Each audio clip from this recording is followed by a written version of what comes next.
Thank you so much for including our paper on the program. It's a pleasure to be here. So this is joint work with Christophe Spangers at HEC Paris. So I'll be talking about out-of-country buyers in the housing market, and the housing market that we have in mind is that of Paris. So certain locations across the globe are attractive to wealthy individuals in terms of investment in residential real estate. So when I say this, London, New York, Hong Kong, Paris, Sydney, Toronto, Vancouver, these are all very interesting housing markets, and housing markets that have experienced significant house price booms over the last at least decade, if not longer. So real estate in such places can be seen as an asset that provides safe haven to investors, or a good portfolio diversifier, given the portfolio diversification aspects of real estate. Also, in certain cases, it can be seen as an investment of passion, acquired mainly for non-financial reasons. So as the inflow of foreign investment in these cities has increased over the last couple of decades, market observers and also policymakers have sort of started expressing concerns about the effects of foreign investment on housing affordability and also on the local housing markets in general. Unfortunately, not much is known about the drivers and the nature of foreign investment in these type of markets, and also on the impact of non-local demand on the local housing market. So what do we do in this paper? Well, we try to address these questions. So basically, we conduct a very detailed analysis of investment decisions and the investment outcomes of non-resident foreign buyers, which we call out-of-country buyers, in a global hotspot. And the global hotspot that we have in mind is that of Paris. So our working hypothesis in this paper is that cross-border purchases of real estate in case of Paris are more likely to be driven by the luxury consumption motive relative to other aspects that can drive those decisions, such as safe haven aspects or portfolio diversification. So basically, using detailed transaction level data between 1992 and 2016, we study the drivers and characteristics of residential real estate investment decisions by out-of-country buyers, the variation in investment outcomes as a function of buyer nationality and resident status, and the effects of these out-of-country purchases on the local housing markets, and in particular on the house prices in case of Paris. So because we have a lot of results in this paper, and I'm most likely to run out of time, I'm just going to spell out the main results up front, and then if I don't have time to go through all of them, you know, we'll have to leave it at that. So here are the main findings of this paper. So what we find here is that out-of-country buyers tend to buy small but high-quality properties in most desirable neighborhoods of Paris, and these properties are typically located in the areas that ex ante have higher proportions of their compatriots. We also find that out-of-country buyers tend to pay higher prices, realize lower capital gains, and tend to hold their properties for longer periods relative to both French buyers and resident foreign buyers. We find that capital gains are decreasing and holding periods are increasing in the geographical distance from Paris for both French and foreign buyers, which basically points to the importance of the information asymmetries and search costs in this case. We find that home country economic growth is positively correlated with both the volume of purchases and the house price premium paid by by non-resident foreigners, which again points to the importance of wealth-related private valuations of foreign buyers or their willingness to pay for Parisian real estate. Finally, when studying the causal impact of foreign out-of-country demand on house prices in Paris, we find that there is no causal effect on average. However, when instrumenting out-of-country demand, we find that it actually does causally affect house prices, but only for ex-ante less valuable properties. That is, for properties that are located in ex-ante less desirable areas of Paris.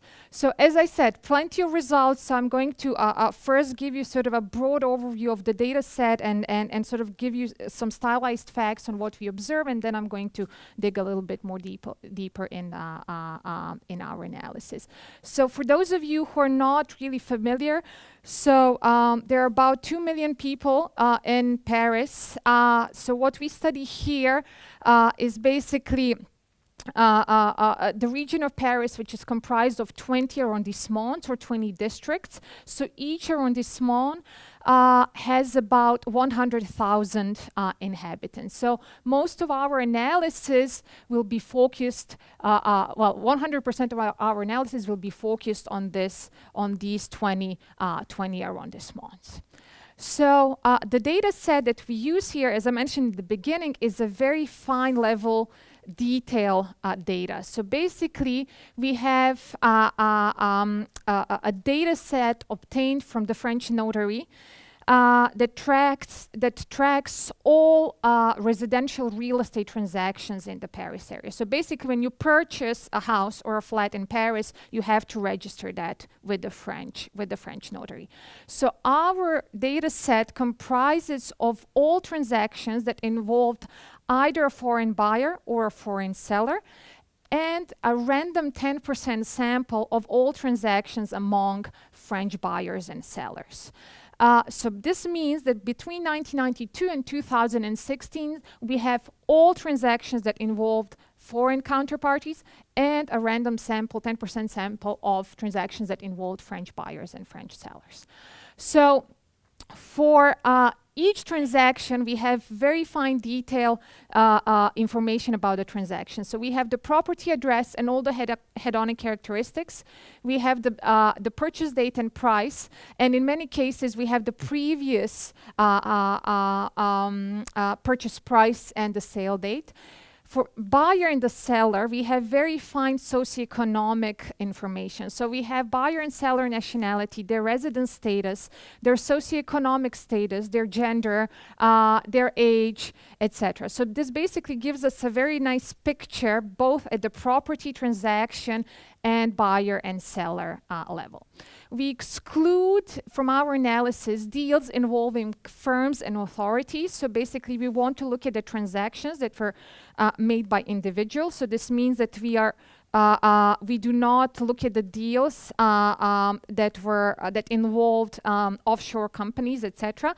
And if you actually inspect the data, there is actually very few of those. So this is quite a different market from that you would observe in London, for example, or in New York. And we also exclude transactions without information on the nationality of the buyer and the seller. So I will not have time to go into a lot of detail with this with the summary statistics, but there are certain things that I just wanted to point out. So unconditionally, the average sale price in the French-only sample in our data set between 1992 and 2016 was 268,000 euros. On the other hand, when you look at the transactions that involved foreign buyer and French seller, or French buyer and foreign seller, you see that unconditionally these prices have been much higher. This is clearly not controlling for any type of property characteristics or anything like that. Now, when looking at the residence location of buyers and sellers, what we see here is that among the population of foreign buyers, almost 2/3 of foreign buyers are resident in France at the time of purchase. So they're either resident in Paris or in the Parisian region, so this is Île-de-France, or in the rest of France. 37.6% of all foreign buyers are non-resident at the time of purchase, and these are our out-of-country buyers as we define them. in terms of the different buyer groups, what we see is that the mean age for non-resident buyers is almost 50 years at the time of purchase. However, for resident foreigners and French buyers, it's almost they're almost 7 years younger on average. Also, almost 51% of out-of-country buyers are of high socioeconomic status. So basically, the French authorities have this categorization of the level of status of foreign buyer of all buyers and sellers. So basically, almost more than a half of foreign buyers are buyers in a higher income group relative to French buyers and resident buyers.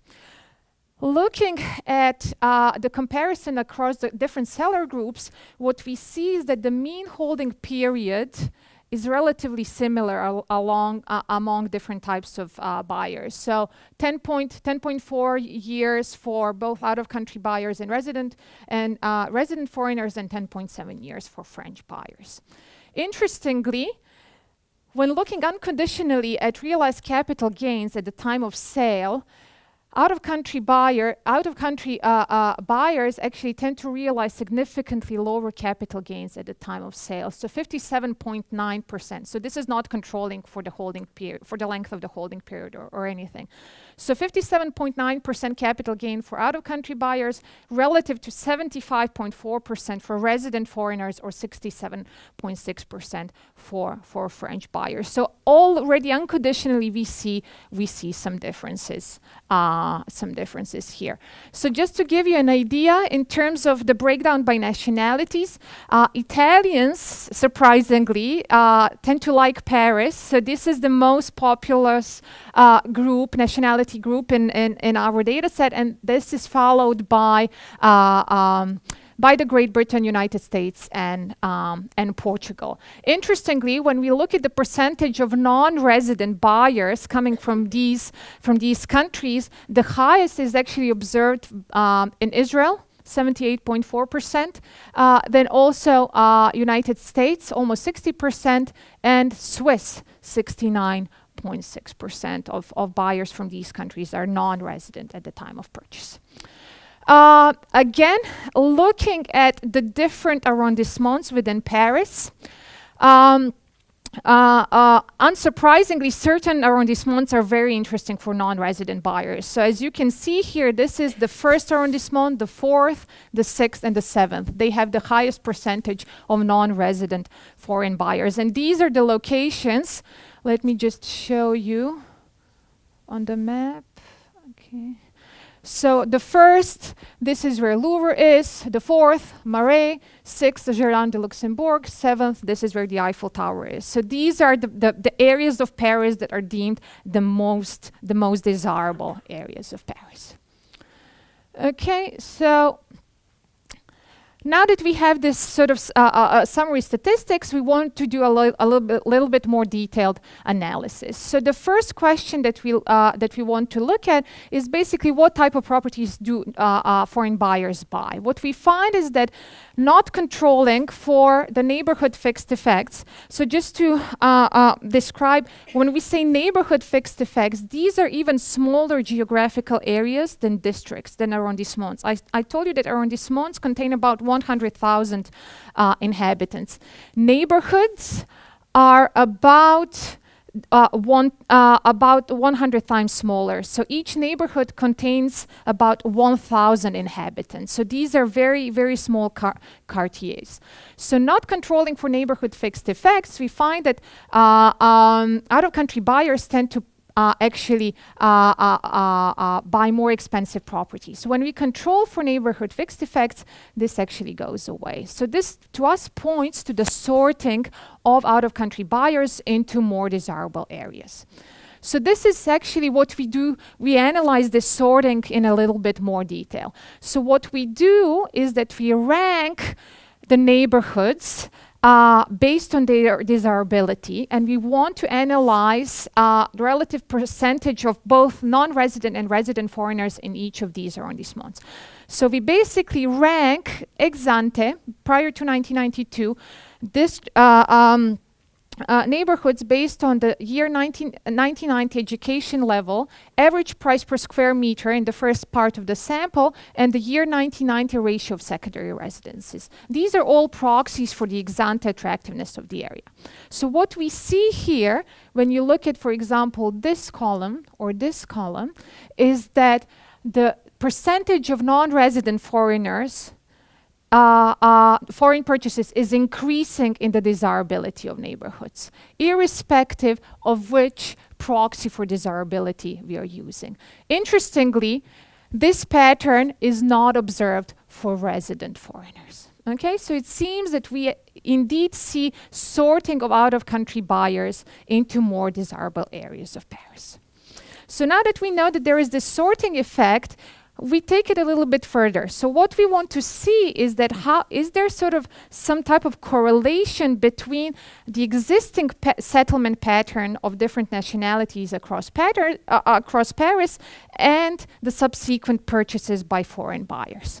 And indeed, this is what we find. So basically, we see that both non-resident foreign purchases and resident foreign purchases correlate positively with the ex ante settlement pattern of these nationalities across pattern. So this across Paris. So this points to the preferred habitats channel of basically inflow of foreign investment being more pronounced in areas that already sees pre-existing patterns of those nationalities located in those areas. I am severely running out of time, I guess. So I'll just go through these two slides, and I'll forget about the price impact because I will not have time. So basically, we want to analyze the investment outcomes of non-resident foreigners. And we would expect that non-residents are going to overpay in the Parisian housing market for at least two different reasons. One is because of information asymmetries, and two, because they might have higher private valuations, or they might be willing, have different willingness to pay for certain property characteristics. This is going to be very difficult to disentangle because the premium paid by the foreign buyers can be correlated with unobservable characteristics. However, since we observe the prior purchase price and the purchase date, we can try to analyze this and disentangle these two channels by setting our analysis in the repeated sales framework. And this is what we do. So basically, we run the following regression. We relate the total capital gain on property I between years S and T to the dummy variables that equal 1 if the seller is a non-resident foreigner or resident foreigner, or if the buyer is a non-resident foreigner or a resident foreigner, controlling for variation and price appreciation rates that are due to the timing of the purchase and the sale. Okay, when this happened, location of property, and the buyer and seller characteristics. So basically, we want to see how realized capital gains are going to be related, controlling for property characteristics, the timing of the purchase and sale, how this is going to be related to the fact whether this is coming from non-resident or resident foreigners. So ex ante, we would expect beta 1 to be negative. That's non-resident foreigners tend to realize lower capital gains, and beta 3 to be positive, meaning that we expect non-resident foreign buyers to be paying higher initially. And no surprise, this is what we see. So this is a little bit of a complicated table, so I'll just draw your attention to the first row here. So what we see is that non-resident foreign buyers tend to realize lower capital gains between 11 and 12% lower relative to French. So this is our base category, controlling for the seller and buyer socioeconomic characteristics, holding period interacted with ex ante proportion of highly educated people in that area, and neighborhood fixed effect. So holding everything else equal, out-of-country buyers tend to realize lower capital gains. At the same time, non-resident foreigner buyers tend to pay more for the same for the same type of property. So they tend to pay between 2 and 3% in house price premium at the time of the purchase. And I'll just show you this, and then I'm going to wrap up. So what we see here is how this varies, how these realized lower capital gains vary with the distance of the buyer from the Parisian, from the center of Paris. So what we see here, for example, in the first column, is that non-resident foreign buyers have the lowest capital gains. Now, if they're located, if the foreigners are resident and located in the rest of France, these capital gains start to increase. And the closer that you get to Paris, they're increasing even more. So basically, this points to the presence of information asymmetries and search costs playing a role in the realization of the capital gains by foreign investors. Since I'm out of time, I'm just going to wrap up. You see lots of results. And give you the main takeaways. So, in addition to describing the behavior and investment outcomes of out-of-country buyers, we find that basically out-of-country buyers realize lower capital gains, tend to hold on to their properties for a longer time.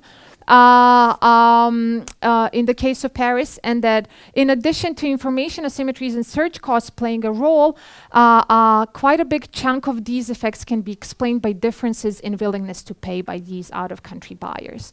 We don't find significant evidence of a causal effect of out-of-country foreign investor demand on house prices in Paris on average.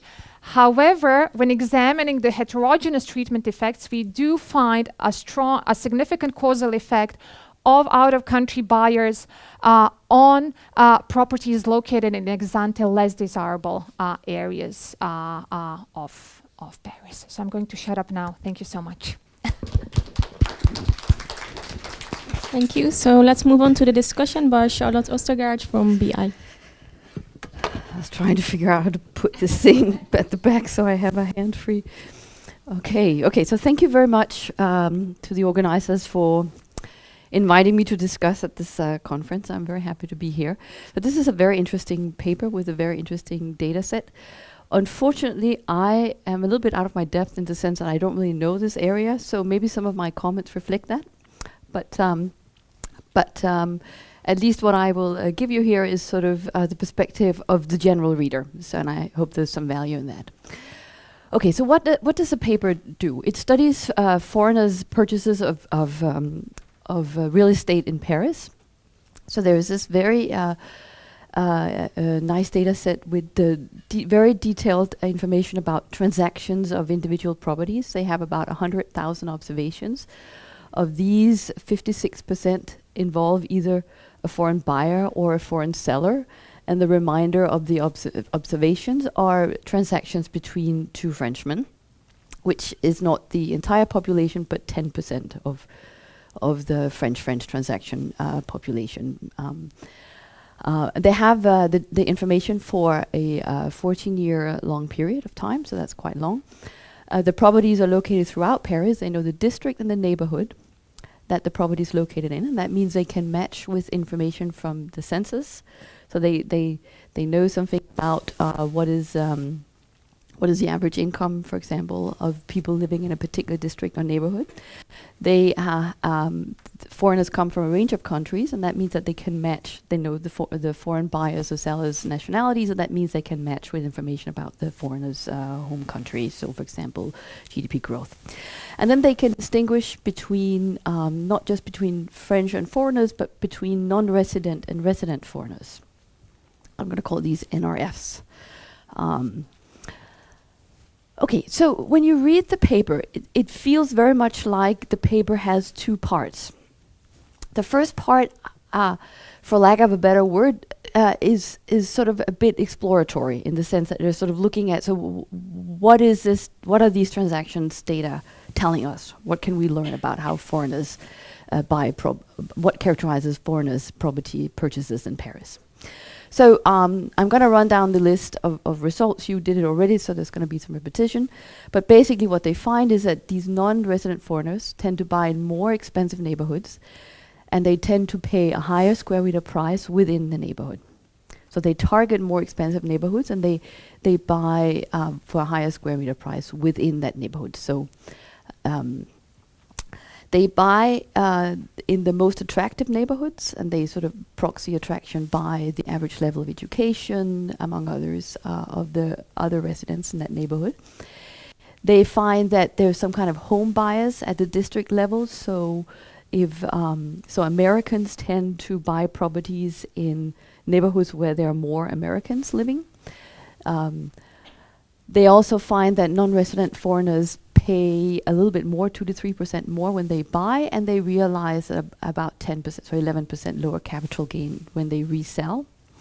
And they find that non-resident foreigners purchase very positively with GDP growth in their home country, and the price that they pay also co-varies positively. So when the economy back home is booming, they pay more for property, and they purchase more often in Paris. The second part of the paper, that part is sort of devoted to investigating whether these non-resident foreigners actually drive up property prices in the neighborhoods where they acquire properties. Because Paris has, as a lot of other countries, experienced a quite steep upward trend in residential house prices. And they sort of do some OLS analysis where they find some small but significant positive effects that seem to suggest that, yes, indeed, they drive up local neighborhood prices. Then you try to instrument, and I promise you I'm not going to pick on the instruments in this discussion. So I'm not going to do the instrumentation police kind of thing. But I just want to mention it that you don't find an average effect when you instrument, but when you split the sample into and you sort of instrument on the subsample where of neighborhoods, I think it is, or is it districts? Now I can't remember. Neighborhoods where foreigners are less present, so where they're more rare, where they're less likely to have bought in the past. There is a positive causal effect. But in the neighborhoods where foreigners are already present, the causal effect is insignificant. So that's basically the result. So Dragana didn't have time to talk much about the second part of the analysis. Okay, so my comments. So as I said, when you read the paper, it feels a little bit like there are two parts to the paper. And I am not quite sure. I sort of left the paper unsure about what you think about as a main message of the paper. Because when you read the introduction, the first sentence says that you start out the introduction by writing that housing in prime locations attract individual investors seeking portfolio diversifiers, seeking trophy assets, or just property to use for personal pleasure. So that sort of speaks to a kind of, for lack of a better word, portfolio investment view, that you're sort of there. The angle is sort of, why are foreigners buying these properties? Why are they adding them to their portfolios? What's their sort of what drives this investment? But then the next sentence, you say that this inflow of foreign investment in residential real estate has politicians and economies worried because there are some negative effects on housing affordability for low-income residents. And this is sort of a completely different view, not unrelated, of course, but I feel still quite different view. So this is a view about sort of macro aggregate trends of urbanization and how that affects social welfare, in particular the welfare of low-income groups. And it wasn't clear to me what you consider the most important message. So it feels like that the first part of the analysis addresses the first question, and the second half addresses the second question.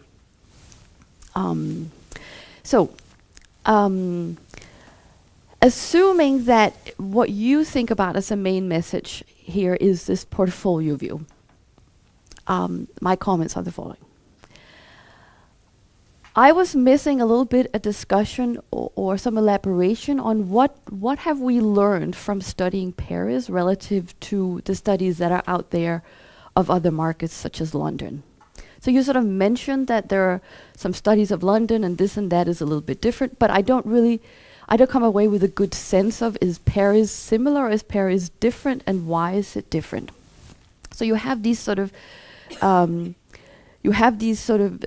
very brief remarks about some of your results are suggestive of asymmetric information and search costs being higher for foreigners, and that these apartments are viewed as luxury goods, and there is a literature on luxury goods. But these are like, it's a little remark here and a little remark there, and it's not really sort of, I don't come away with sort of a full understanding of what did you actually show and how did that complement what's out there already. On other cities and on search and luxury goods literature. I think you should also stress the uniqueness of your data. So I actually only understood that talking to you yesterday, that the data is quite unique. That wasn't quite clear to me when I read the paper. And then I think you should emphasize more what this juxtaposition of non-resident foreigners and resident foreigners is actually buying you.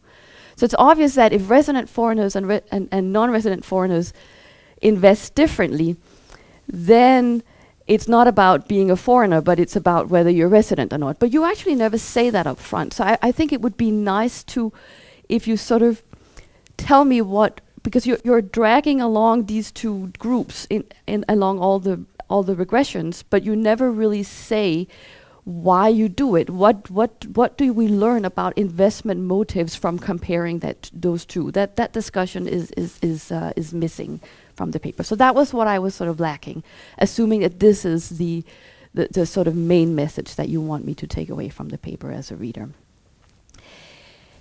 If, on the other hand, what you think about as the main contribution of the paper is adding to this affordability discussion, which is very topical, then I would suggest that you should collect the exploration results in much fewer tables, because you really only start this discussion in table 9, and it's a long, you have to read a lot of stuff before you get to the meat.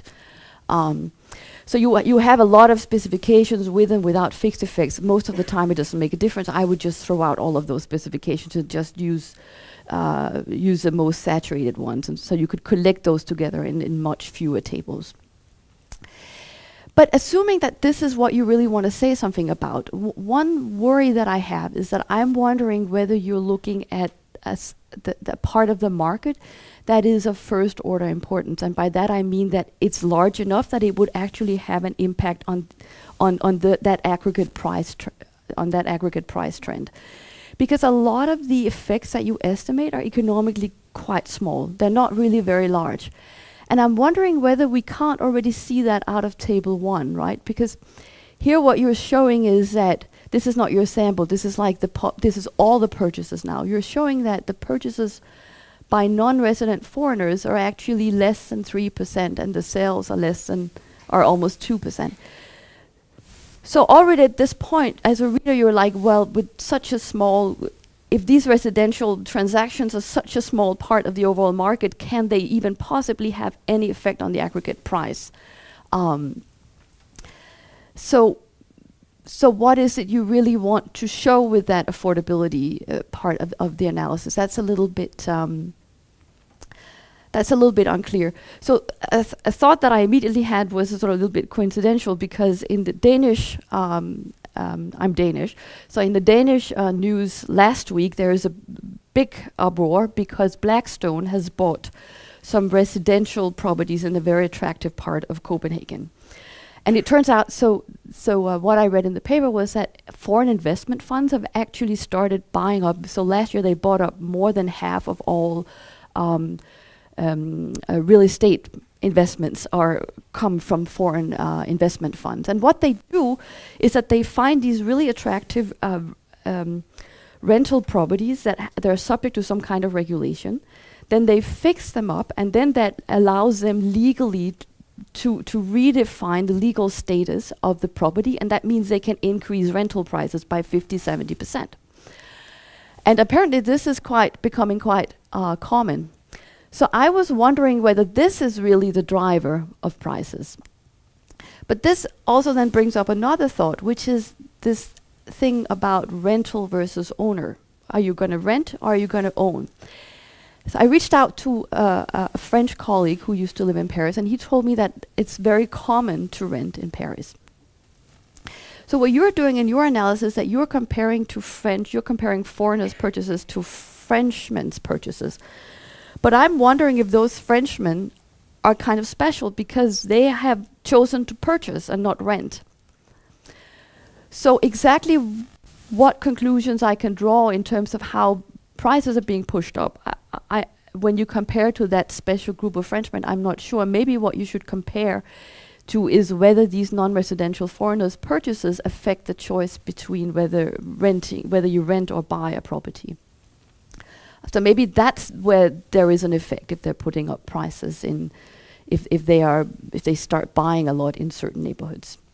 You could also look at, could you imagine that if a neighborhood becomes very attractive for foreigners, that then there are conversions from rental to owner status, stuff like that.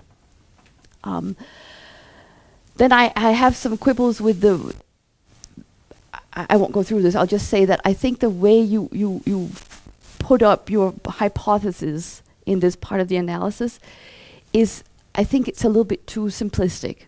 I think you're sort of saying, well, you could imagine if the housing price was fixed, that these foreigners would drive prices up. Alternatively, if their purchases were anticipated or locals move out, then we wouldn't expect a price change. I suspect it's much more complicated than that.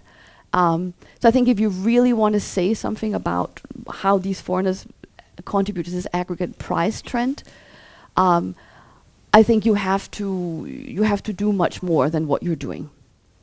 I also heard from my colleague there's a lot of social housing in Paris, so maybe that should be a control in some of your questions.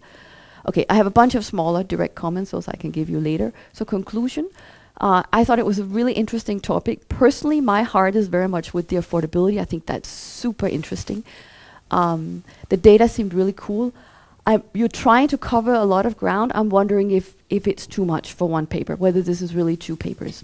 So I would like you to clarify more where your contribution lies, then elaborate the discussion of that part, and then tone down the other part. But best of luck. Very, very, very interesting stuff. Thank you, Charlotte. Dragana, would you like to have a minute to respond, or? I have a microphone. So first, I would like to thank Charlotte for a great discussion, and thank you for covering some of the results that I didn't have time to do during the presentation. I will just go through some of the main comments because there were lots of comments, and I don't want to steal your time. So, in terms, I think that the first couple of comments are sort of related in terms of the main message of the paper and how is Paris different from other markets. So this is all, I think, the way that I see it, it's related. So what we have with this paper is the data. So this, I mean, it's the first paper in this literature that uses such a fine micro level data to ask this question. So I didn't have time to go through the lit review, etc., but none of the papers in the existing literature are, because of data constraints, are able to do the analysis at such a fine level of detail, and most of the analysis is then at the aggregate level, or it looks at institutional involvement, right? Not the individual buyers and sellers. And this is what motivated us to basically try to understand what is going on, and this is what you say in the first part of the paper, just trying to understand what is there, what drives these decisions, and what are the investment outcomes for these different buyer groups. And this is where the whole story about non-resident foreigners and resident foreigners comes into place, because we are able to disentangle this. None of the prior literature was able to do this, and this is why we can disentangle out of country versus in country. and then this builds, then the whole story about information asymmetries builds on that. I think your point about having two papers is, now that you presented it, it makes total sense. And given that we have this data, this is definitely something that we can do. I agree. We should flesh out this difference between out-of-country versus in-country buyers, and why this is important, because this is really the innovation of the paper. Finally, the last two comments about renting. I didn't have time to really present. Most of the foreign purchases in Paris, at the time of the purchase, the buyer needs to enter the intended usage of the property. So they say whether this will be an investment property, whether it will be used for rentals, whether it will be a primary residence or a secondary residence. So in case of foreign buyers, very few of those are actually rented out. So this is not a buy-to-let type of story. And Had in mind that was a market that you part of the market that you completely ignored, and maybe the price drivers stem from that. so we completely, I agree, we did not do any analysis on this. I think I would need to think carefully. I like your question about how foreign investment would affect the decision to buy versus to rent. This is a very important question, right? So this goes back to Jurka and Sinai paper on, to buy or to rent, etc. And this is, I would need to think how we can do this. What I wanted to say is that the main motive of foreign buyers, at least in the case of Paris, is not rental. So these are either mostly used as secondary residences. I didn't have time to show you these results. And the final comment that you had about explicitly looking at whether French actually move out of these whether this crowding out actually results in French people moving out of these areas. That's a very good comment, and I think that we could definitely, given the census data, we should definitely do this. And I agree, we should do more on in this regard to be able to understand what is really going on. So based on your comments, it's really clear to me that we should sort of do it, either focus on either of these two messages and try to be more convincing in that regard. But I'm very grateful for your comments. They were spot on. I really appreciate it. Thank you. Great.